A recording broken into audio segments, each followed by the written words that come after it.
Bismillahirrahmanirrahim. Assalamualaikum warahmatullahi wabarakatuh.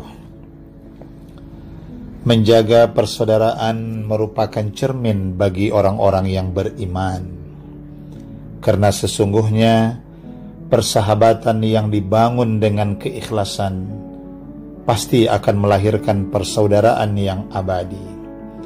Di dalam Al-Quran surah Ali Imran ayat 112, Allah subhanahu wa ta'ala mengingatkan kita, Duribat alaihimuz zillatu aynama thukifu illa bihablim minallah wa hablim minan nas. Manusia itu akan ditimpa kehinaan, kesengsaraan, bahkan hidup yang tidak nyaman, kecuali mereka memiliki hubungan yang baik kepada Allah. Hablum minallahnya baik, dan juga mereka memiliki hubungan yang harmonis dengan sesama manusia.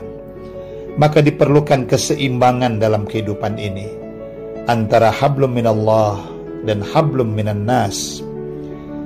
Dalam Al-Quran surah Al-Hujurat ayat 10 sampai dengan ayat 12, sesungguhnya Allah subhanahu wa ta'ala memberikan kepada kita pembelajaran yang sangat berharga, betapa perlunya kita menjaga persaudaraan itu. Innamal mu'minuna ikhwatun, sesungguhnya orang-orang yang beriman itu mereka adalah bersaudara. Fa aslihu baina akhawaikum, bahkan kita berkewajiban mendamaikan apabila di antara saudara-saudara kita mereka sedang tidak damai, mereka yang sedang berpecah, mereka yang sedang tidak bersatu. Justru kita wajib mempersatukan mereka kembali. Dalam berbagai hadis Nabi SAW mengingatkan kita, La yu'minu ahadukum hatta yuhibba li akhihi ma yuhibbu li nafsih. Tidak dikatakan beriman seseorang di antara kamu sehingga dia menyayangi saudara-saudaranya sebagaimana dia menyayangi dirinya sendiri. Dan banyak sekali hadis-hadis yang menganjurkan kepada kita menjaga persaudaraan itu, dan kemuliaan orang-orang yang menjaga persaudaraan. Dalam satu hadis dikatakan, Mallakiya akhahu bima yuhibbu liyusirrahu bidzalika sarahullahu azza wa jalla yaumal qiyamah. Barang siapa yang mendatangi saudaranya, dia bersilaturahim ke tempat saudaranya, bahkan dia membawa buah tangan, sesuatu yang disukai oleh saudaranya, dengan bermaksud dia ingin membahagiakan saudaranya yang dikunjunginya itu, maka dengan sebab itu pun dia akan digembirakan Allah, dibahagiakan Allah nanti pada hari kiamat. Indahnya persaudaraan itu. Bahkan Nabi pun mengatakan, Inna min mujibatil maghfirah idkhalukas surur ala akhikal muslim. Di antara perbuatan yang dapat menghapus dosa-dosamu, gembirakanlah saudara-saudaramu yang muslim. Jangan kita susahkan dia, jangan kita mengganggu ketenangan hidupnya, tapi salinglah kita memberikan rasa bahagia.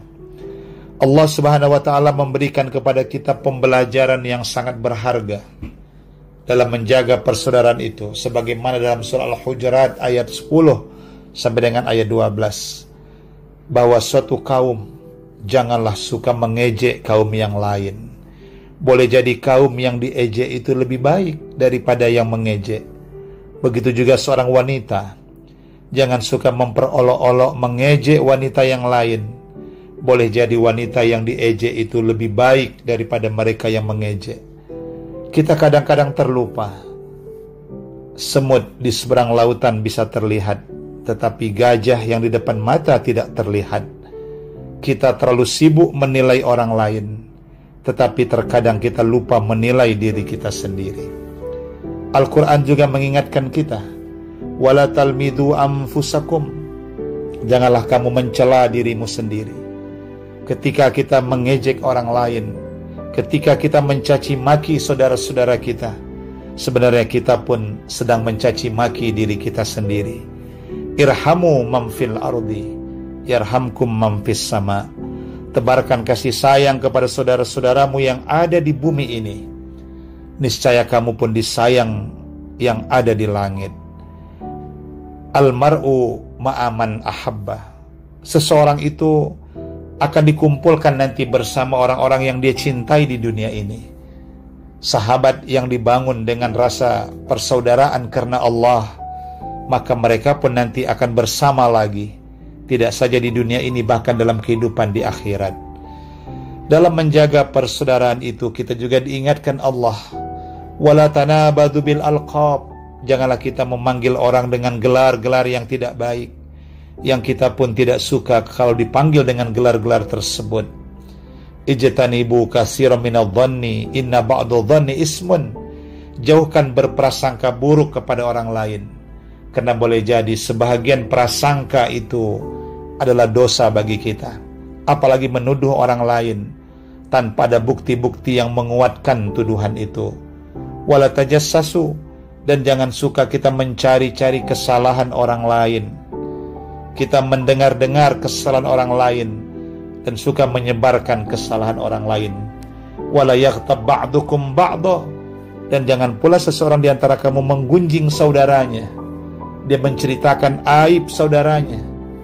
Ayuhibbu ahadukum ayyakula lahma akhihi maitam fakarihtumu, apakah kamu suka memakan bangkai daging saudaramu yang telah mati? Tentu kamu akan jijik karenanya.